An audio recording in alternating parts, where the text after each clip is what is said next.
A filmmaker like Polanski is smart, but he's smarter than most, which is why we include him in the rank of auteur, rather than in the lesser rank of director. One of the marks of an auteur is the multiple layers they add almost naturally to a film. You don't expect a master chef to bring you a peanut butter and jelly sandwich on Sara Lee wheat bread. You do expect a sandwich you can sink your teeth into, a sandwich that for some time afterward makes other sandwiches taste like empty boxes.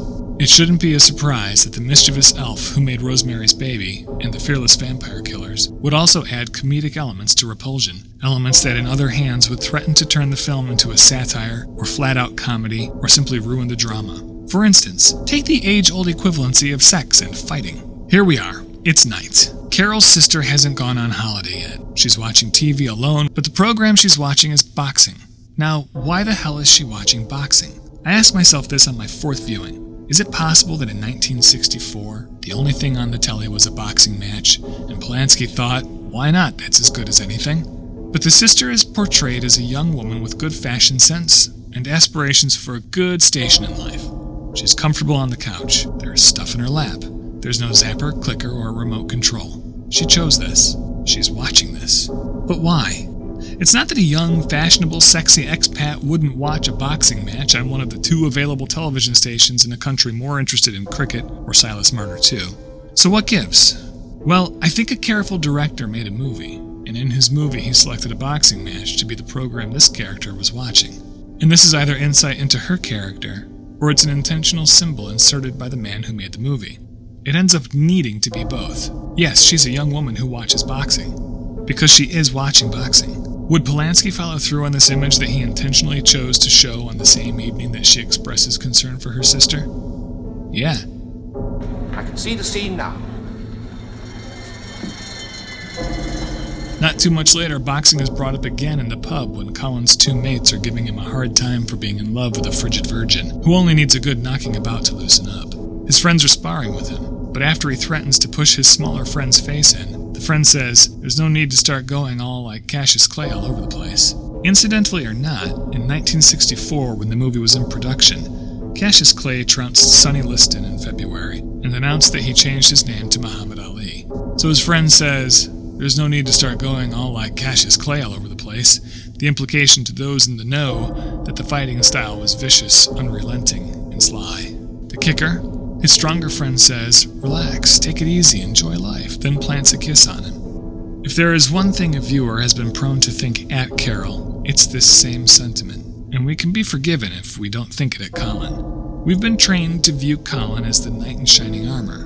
Colin might know better. Maybe he sees how careless such a remark is, and that it's not the solution to any problem. Neither pugilism nor quick pillow match is going to help Carol, so he runs. But then he thinks. It's not just about sex, it's about a person. And maybe the knight in shining armor trope is too difficult to avoid putting on. It's really not surprising that he gets his own head caved in less than 10 minutes later, in the 8th round. Okay, so where's this humor I mentioned?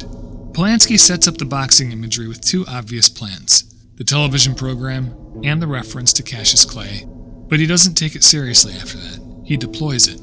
Carol's second-rate dream/fantasy is interrupted by the doorbell in a traditional shot from nearly every boxing movie ever made, signaling the end of a round and relief for the struggling hero. Round 2 is over. The use of the bell to indicate the end of a round only builds from there, as does the image of Carol unconscious on the mat, which is both erotic and an echo of every victim of the knockout punch. But Polanski does more than use cliched boxing imagery as a metaphor for sex. Another swipe at the obviousness of cinematic imagery is Carol's sister's desire to visit the Leaning Tower of Pisa, which from a certain angle is more of an erect penis than its more vertical brethren.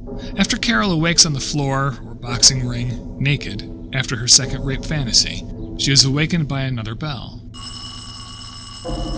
The doorbell, and the mailman delivers a postcard from her sister, who encourages Carol to pay the rent, while her lover Michael jabs at Carol by telling her not to make too much dolce vita. The front of the postcard is the obviously phallic tower, which is a delicious absurdity. This is a Mel Brooks-level pun. If you think that's stretching things to the point of eye rolls, at the end of the film, we see the postcard bent in half, breaking the penis. This could indicate that she won the battle against the prick, but it's just a cardboard prick. A symbol of a symbol of a symbol. Not much of a victory, especially when you're being carried out of the house unconscious by the most repulsive of the film's men. More humor. The landlord, I'm not a bloody owl, you know. While wearing glasses that make him look like an owl. Again, we're faced with an almost cartoon representation of a man, a symbol of cereal box wisdom, a good creature, an inquisitive creature, one who reads and only asks who. But the joke also reminds us that the owl is a predator of small critters. One last bit of mischief. When Carol wipes the blood off the door after killing Colin with a candlestick, which itself is pretty phallic, she uses not a rag, or a towel, or an apron. Instead, she uses a paperback. She's moving too fast for us to see the title, but I've got a pause button, and I know how to use it. The name of the book? Anybody Can Do Anything. Which is funny in and of itself in this particular context, but a quick look-up tells us it's the story of a young woman working to survive during the Depression. The Depression, you say? Not schizophrenia?